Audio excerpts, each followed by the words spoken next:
Laid-off government workers may not get back pay at all, according to a new memo from our based OMB Director Russ Vought, raising the tantalizing prospect that 750,000 useless or non-essential government workers could be forced to go out and get grown-up jobs. Last week, an OMB memo leaked, arguing that furloughed workers are not guaranteed compensation during the shutdown, according to the 2019 law that governs shutdown back pay.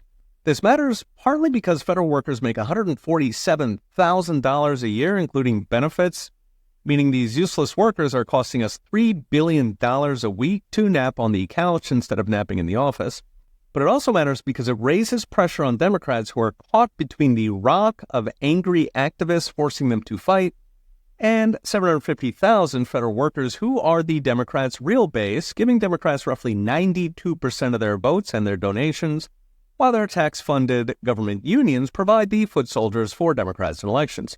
In a recent video, I mentioned how Republicans are holding the line on the shutdown because polling shows voters are on their side. Republican odds of winning the midterms are actually up since the shutdown began. Trump doubled down last week, saying he's happy to negotiate with Democrats after the government reopens. In other words, release the hostages and then we can talk about the $1 million and the helicopter. Now, Vought's memo hinges on the so-called Government Employee Fair Treatment Act, GETFA, which was passed after the last shutdown in 2018 over Trump's border wall. The law guarantees back pay after shutdown, but only, quote, subject to enactment of appropriations after the shutdown. In other words, back pay is allowed, but it is not required. The key here is the distinction in federal law between authorizing spending, allowing it, and appropriating spending, which is cutting the check. So the 2019 law merely authorizes back pay. It does not appropriate it. That takes a separate act of Congress. So the administration's stance is only essential workers, the ones who are still working, will get back pay, while the 750,000 non-essential workers who are not working, and which are the ones Trump thinks we don't need anyway, will not. Now, it's not clear if this will stand up. Obama judges will presumably do their thing.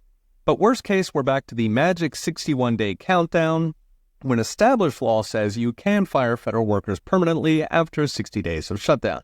Either way, Trump is turning up the temperature on Democrats, so they either quit holding the budget hostage to Obamacare subsidies and healthcare for illegals, or kiss their army of federal bureaucrats goodbye.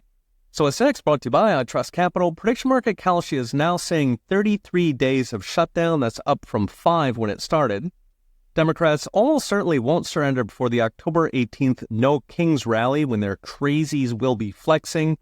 But given polling says they're losing, they'll probably cry uncle long before 61 days. In which case, Vought's memo comes into play, potentially saving taxpayers billions, and hopefully sending thousands of useless bureaucrats into grown-up jobs. Okay, we'll be watching. See you next time.